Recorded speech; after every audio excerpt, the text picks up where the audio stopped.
Do you want to start talking or do I? It's live. I don't know. Look at that. Oh, can you see it? It says, it just popped up. It says it's live on Facebook. It does say it's live on Facebook. Hey, content creators. Hi. So, okay. When did we decide just to do conversations? Fairly recently, right? Yeah.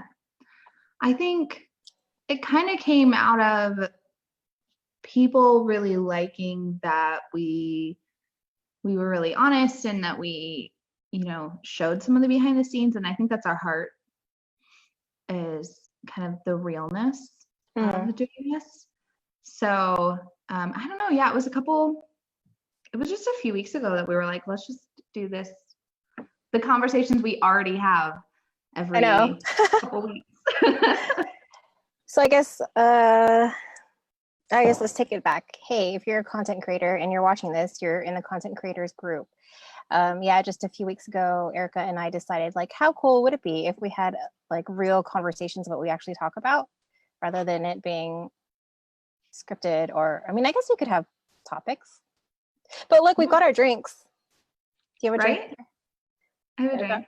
So I would say for this one, we don't have a topic, but if there are specific topics that people are interested in, we'd love to hear those. But otherwise, it's really, our goal is just to be organic and real. To be real. Yeah. You know what's interesting about this group is that, like, there's like people who are content creators in the marketing space, pardon the noise and the movement, but also, like, I noticed recently, and I guess I've just been kind of noticing it, is that there's a lot of creatives who are like artists and create that kind of content, which there's another content creators group that I think focuses on artists and designers. Really? Yeah, and we surpassed them. I think there's only like 400 people. Yay. So yeah. Cool. Yeah, I've noticed like that this group has grown with a lot of YouTubers and people who do creative content, which I think is really interesting. And I think one of the cool things about kind of as we started to grow this group is that we didn't exactly know who was going to be drawn to it.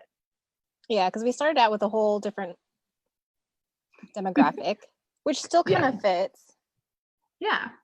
But then I think the people in this group, you guys who are watching this, you guys are actually kind of forming. I'm just going to plug my phone in. You can see what's behind my screen. Well, you already know. Wait, oh no, we're seeing behind the scenes. Hold on a second. Let me just put my screen here. If anybody was doubting if this was really just a real conversation. Yeah, here. I'm in my caravan /studio /office /guest room. Ooh, off subject, but I'm in my new studio. Space with doors that close and plants. And so many plants. I want eventually to this. Yeah. Okay, hold on. Hello. So this, I'm attached. This is my new office. Oh, the light is messing with it. Okay, hold on. Is that better? Okay. So I've got, over there, I've got a bunch of windows. My hand there, hi there. And then my doors that close. And then over there are the stairs upstairs. Nice. So do you have 2 sets of stairs or something? No, just one. Cool, man. I don't think you have enough plants. No, so you couldn't really see it very well because the windows, but in here I have probably like 40 houseplants. And then, so when I moved into this house, we have this big grand staircase, and eventually our bedrooms will be upstairs. Yep. But I always dreamed of having like ivy hanging down the stairs. Yep. And I started that. So it's amazing. And then this is probably the cleanest my desk has ever been because there's not very much stuff on it because usually it's kind of been in the middle of the living space. So there's always like papers and stuff thrown on it. Anyways, that was just talking about studios and space. I'm excited. Well, and you've had all kinds, ever since I've started talking with you, you've had all kinds of different places. Like the first time I actually was talking to you, you were, I think the three of you were in a bedroom at your mom's house or something. Yes, we were. And then you moved into another place. Yeah. And then we moved to Denver. And then we moved back, I think. Did I live in Denver when we were? I don't know. I don't know, but I remember you guys moved out of your mom's into an apartment, and that was a big deal. I remember the brick wall. And then you set up your own little like kind of studio corner. Mm-hmm. Because where do you create your content mostly? Like at my desk. Yeah. Or my living. Well, so my office has always been in my living room. It has always been just like in smack dab in the middle of my space, except there's been 2 places we've lived. One of them I actually had an office, but it was too early. I wasn't really working for myself much at that point. And then we briefly lived in an amazing loft apartment that had 2 floors, and the downstairs was like offices. And Sweet. But we only lived there for like 2 months. I don't think I was talking to you at that time. Couldn't afford it. Okay, so then we must have, it was after we moved to Denver. After we moved back, we moved to Denver shortly after that. And then, so we must have started talking after that. But we had your dreads. I remember, and your hair was rainbow colored. Okay, so yeah, that was the after. That was my second set of dreads. Yeah, wow, it's been quite a while, hasn't it? I know, it has. And then back then. Yeah. Oh, what? Well, okay, because you know how you've been YouTubing for like, well, you started YouTubing like a million years ago. Mm-hmm. Yes. I found some old videos of you, and you looked like you were 12. I was a baby. And so how did you? 21. 21, 12. You looked really young, but how like, oh my gosh, what got you? Because that was a long time ago. 2011, 2012. When did you actually realize that you wanted to do, or did you just start doing videos? And was that the first type of content that you started creating? I actually started with a blog.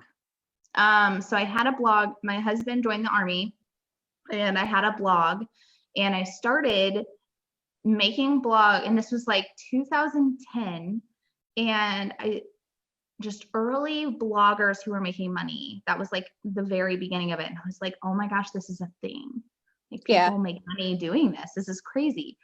And so then I was pregnant in 2012. And I would watch these videos, and I just felt like I could give more information than what was out there. So I was like, I am going to fill in the holes that I see. Sorry, I'm listening to you. I just happened to look on to see who's on there. Hi Mel. Hi Justin. Justin says thoughts on promoting individual creators' videos to help watch time and get content out in the world. What are our thoughts? Okay, we'll get back to your story. I'm sorry. No, that's I just cool. was curious. I like it. I'm glad that you looked that up. Thanks, Mel. Yeah, so Justin says, what are your thoughts on promoting individual creators' videos to help watch time and just get content out in the world? When kind of a loaded question. Yeah, that is a loaded question. So, where should we start? I don't know. What do you think? I guess that's the whole reason why we started this group, right? Yeah. I guess, okay. Over the years, what did I learn? You have your ups and downs. You just get content out. Just get content out, really. I think that there is especially with like YouTube creators, there's this thing of that because of algorithms and stuff that the watch time is important, but they think that if anybody watches my videos and it increases my watch time, then that's a plus. And there is this element of that being a thing. Like, yes, you have to work with the algorithm, so you want eyes on your videos. But in the long run, if you're trying to create a brand and sustainably have eyes on your videos, just getting random people to watch them isn't necessarily going to help you in the long run. And if you take the time to be consistent and just like keep creating, intentionally caring for the audience you have, whether it's 10 people or, 2,000 or even one, like even if you have nobody and one person, like I remember I put out a video over like the summer last year, which was totally off from what I usually would put out, but it was a plant video. And this one lady found the video and loved it, and she just started commenting and was like freaking out in my comment section about this video and how she loves the same kind of plant and she's looked everywhere for it and da da da da. And we ended up having this really, really good conversation, and she became a super fan of my videos because I took the time, even though it was super random and it wasn't necessarily this, I didn't know her. She wasn't there for my regular content, but she now shows up for my regular content because I took the time to interact. So when you're early on and you're trying to get those eyes, it's actually investing time and energy into those people helps with that. It helps create, it like builds on itself. He did say, so he also added as like watch parties. I don't know what that is. Help watch time and get content out in the world as in watch parties. Hey, Kimmy. Happy New Year. Kim Erickson says, can't stay, but just saying Happy New Year. Happy New Year. I guess a couple of things that I would say is intention and consistency and testing. Just putting, like looking at your analytics, like what intentions are you putting into your video? What are you wanting? What outcomes are you, what well-formed outcomes are you wanting from what you're doing with your content? And I think like, because I think there was a point where I was doing a bit of both of like travel fun videos. Ooh, this is so super fun to show people my travels on YouTube. And then other YouTube stuff mixed with Facebook stuff, which is just for like business stuff, showing what we were doing and what we were teaching and stuff. But I had no real intention with the travel stuff other than the fact that it was travel. But it's like, if you're expecting something out of this, what is it you're expecting? And it's kind of one of those like, you create your own lifestyle, you design your own life thing, like literally, like right. So like every year in the past few years I've been doing a visual plan, and just even like they always talk about like all this fluffy stuff, like why are you really doing it, what do you see yourself doing? If time and money weren't an issue, what would you do? And then you're just like, well, whatever, I know that's important, but like actually figuring out what's important to you, what is it in your life that like you want to change, or what do you want to add to your life to create more? Yeah, I love that. And then adding, kind of building your content around that. Like, I don't know. Gosh, I think we could talk hours. Right. Oh gosh, about absolutely. this. Thanks for the question though. Oh wait, she said on the Facebook page. Oh, watch parties. I think so. If I like, watch parties are essentially where like you watch with your audience. I think, correct me if I'm wrong. You watch along with your audience while they watch. Yeah. So they're like premieres. Like on YouTube, they now have premieres. Right. Where you can kind of watch alongside of them. He's also saying, I'm just saying that if there's a radio playing random songs, I might hear a song that I like and end up looking more into it. If videos play on group walls, maybe people scrolling by will see it and look more into it. That's actually an interesting topic. We've talked about this before. Yeah, we have. Posting in groups. And it goes back to being intentional. What are your words on like? Okay. So,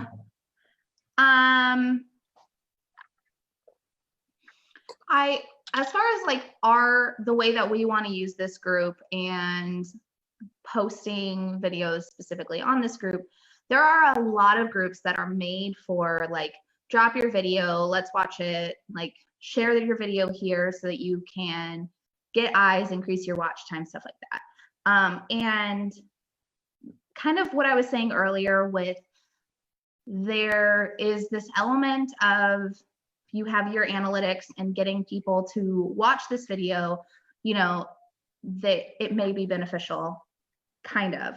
But basically in those kinds of situations, you're throwing it at the wall and seeing what sticks. So you're dropping it in front of as many eyes as possible, and whoever stays, whoever happens upon it, happens upon it. And for this specific group, we want to teach you how to find your audience and find the people without having to throw it at the wall and see who sticks, or put it on someone's wall and just hope that maybe somebody will happen upon it who likes your content. Whereas if we can help you actually know how to target your audience instead of just dropping it on the walls. I guess an analogy like that's coming up to mind is like you're throwing a fish hook in the water hoping that the fish will come to it. But it's like, who are those? What kind of fish are they? Where do they swim? Yeah. When's the best time to go fishing for them? And what's the best bait for them? It's kind of a similar concept. So like a lot of these groups where they do like for like and whatever, comment for comment, it's like, yeah, you could probably get a lot of engagement that'll help the algorithm show that you're important or people are watching it for at least a little bit of time. But it's like, well, what's your long-term outcome, the long-term outcome that you want? Is it really beneficial for you to just kind of throw it out there, or is it more beneficial for you to know exactly why you're doing this and what you're going to do, and exactly who these people are you're wanting to watch, who's exactly who these people are that you want to watch your stuff, and just hope that they'll watch. Just getting more specific allows you to figure out where to put that hook for people. Right. So like for our group specifically, we've made the decision that we want to help people find that hook versus just letting content be dropped. And I think that there's this very, very common idea, this very common thing that happens with online creators and digital creators in general, not just videos, but like everybody is they feel like they should just drop their thing and hope. And whether it is a post about social media and they just drop their link, or it's, what new content have you created, and they just drop a link and they don't give any context or tell anything. I've found with mine, like if I'm going to share my content on a Facebook group of any kind, whether I'm sharing my social media account, whether I'm sharing what I've created recently, when I give context, when I say, hey, I make these kinds of videos and this is my most recent one, if it's, and it's a group that it specifically targets my audience. So a perfect example is I made a journal last month. I'm an artist, a painter, so I made this journal that went into a group for people who like journals, and ended up getting like a massive jump in my audience, like followers on Instagram, followers on Facebook.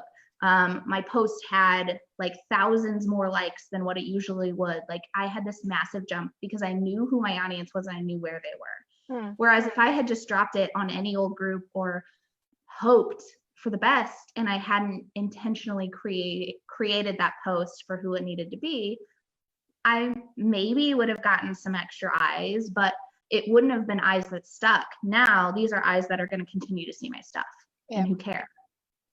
And people you could potentially collaborate with in the future. Exactly. And I guess that happened too. Thanks, Justin, for the question, by the way. Yes, thank you.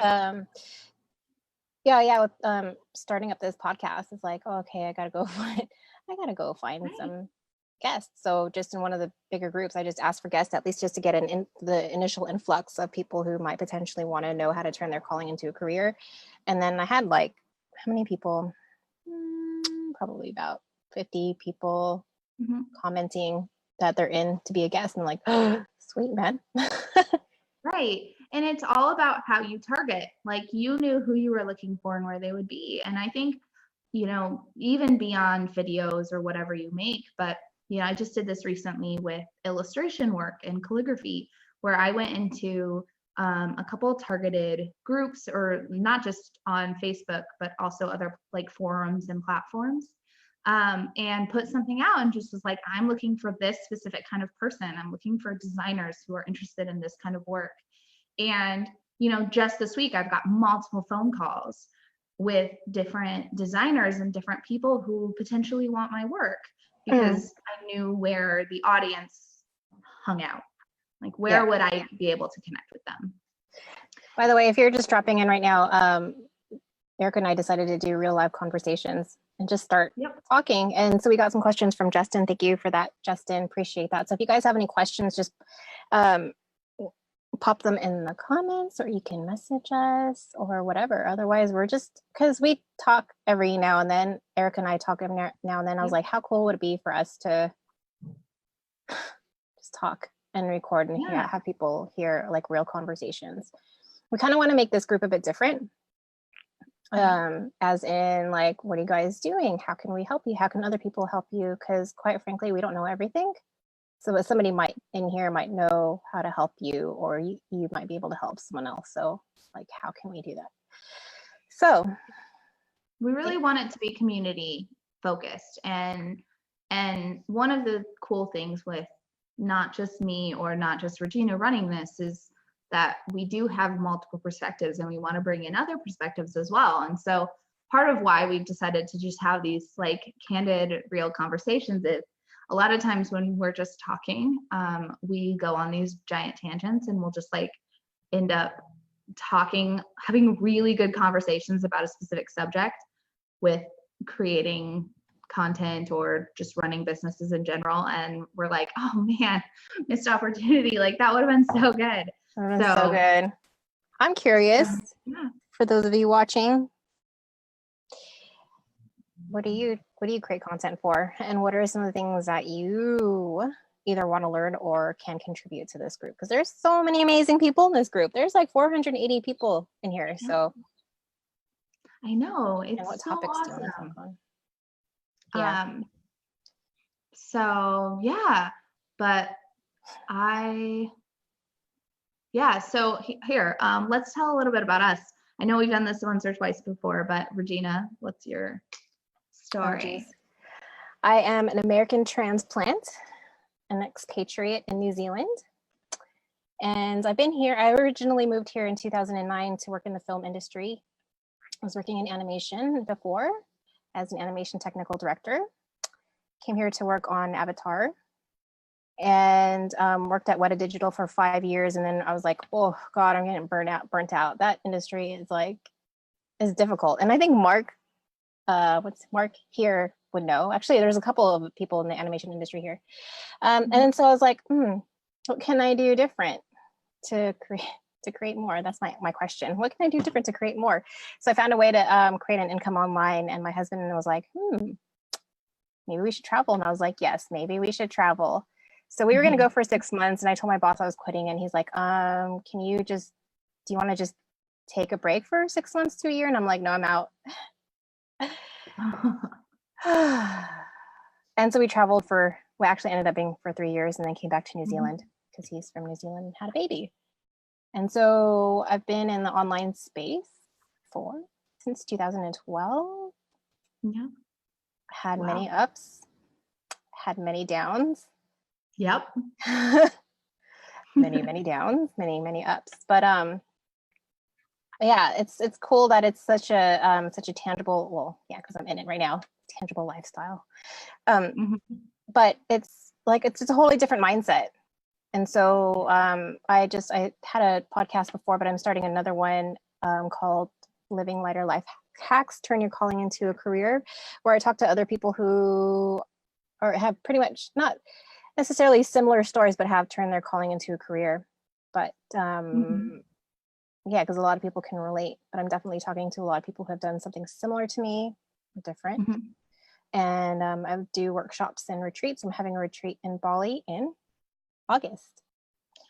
Yay. Yeah. That's amazing. What else? Is that it? I've done YouTube stuff, Instagram. Yeah. So yeah, the importance of like being able to build a foundation is so good, because like I've been in and out of the whole online space, and coming back to it, I'm like, it's so much easier when you have the foundation there.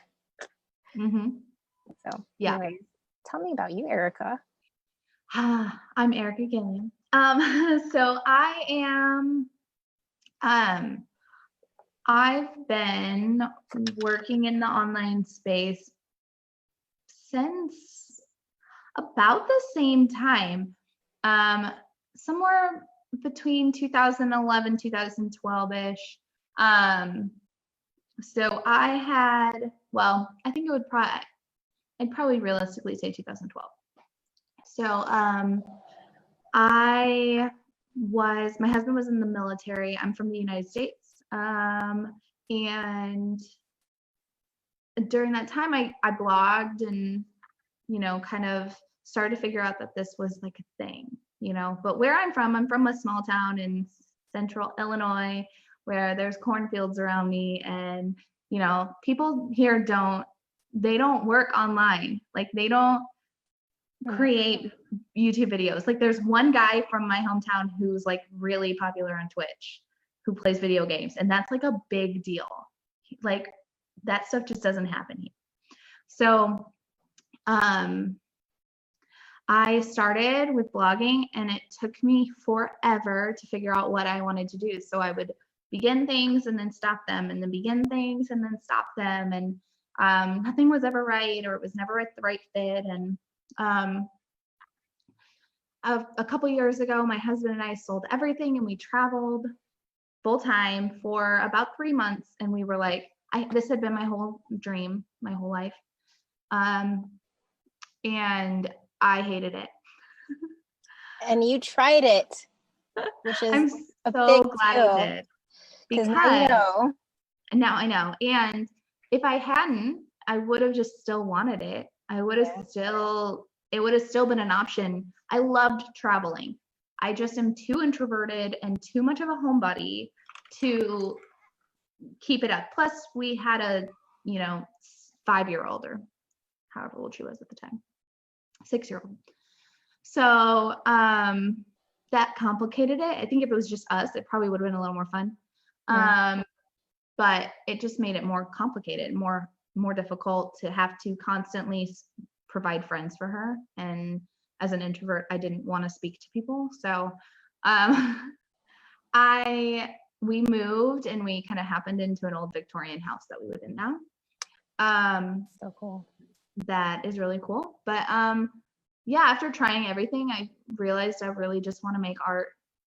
That was one of the things that you're trying to figure out too, like a couple of years ago. It's like, I'm home at that time. You're homeschooling. Yep. You're like half crunchy. Yep. You don't know what crunchy means, and that's all right. You don't need to know. I mean, there's nothing wrong with it. I'm just no, but it's relevant. Yeah. You're half crunchy, but then you want to do art, and I was like, well, why don't you just do art? And then you're kind of battling that for a while, and then you started doing it. And I'm like, this girl's freaking amazing. Yeah, that's kind of like, so it's cool. honestly like I just was in my own way. Yeah.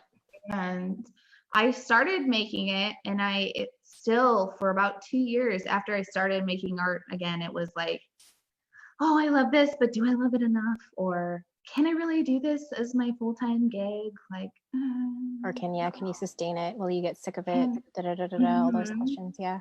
Yep. And so eventually, it's like, no, this is what I need to be doing, but I need to figure out the way to do it that's right for me. Not necessarily, I was comparing myself to other people's stories.